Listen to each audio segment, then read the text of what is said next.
Dispersed energy moves nothing. I typically pause and I say, I'm going to say that again. Today, I had the wonderful privilege to be able to be on the selection committee of a local fellowship program. But I want to give you a few takeaways for those of you who have businesses and you're interested in going through some of these fellowship programs. And I just wanted to name off some of the big mistakes and red flags that we have seen. They weren't bad, but the people weren't interactive in the previous program. They weren't part of the team. They weren't part of the activity. Long-winded way of saying they were not engaging.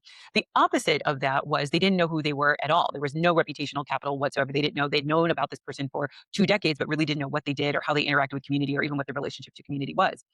The other thing that I will say is people who are doing too much. Now, this happens a lot with particularly women of color. They're launching a nonprofit, they're launching a business. They also have all these other community activities that they're doing. However, when you decide to go into a fellowship program that is distinctly positioned for you to actually take from the program and dive deep into whatever it is you're trying to do, I have this saying that I say to founders, particularly women of color: dispersed energy moves nothing. That is physics.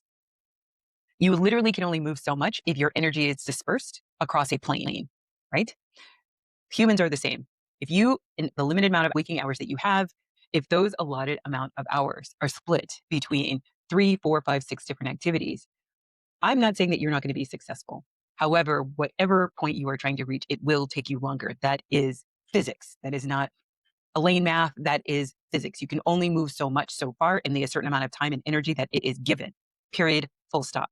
So I say that lastly because I feel like it is the most important point. Many of you are coming and applying to these fellowship programs only for reviewers to be left with the question of how are they going to have time for this? Which then I wouldn't say automatically disqualifies you, but it raises a huge red flag that I think you should all be mindful of, that if you are going to move into any fellowship, especially if it's a fellowship that's going to be offering you a stipend of any sort, be mindful that what is happening on the other side of the table is, are you really going to be able to show up fully?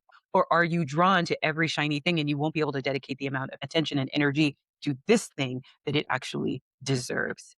So just a few pointers. You can take what you want from them, leave the rest behind. But I thought I would share. But at the end, it was a really great day. And it was really amazing to meet so many great local founders that are doing super, super impressive work that turn into some incredible businesses.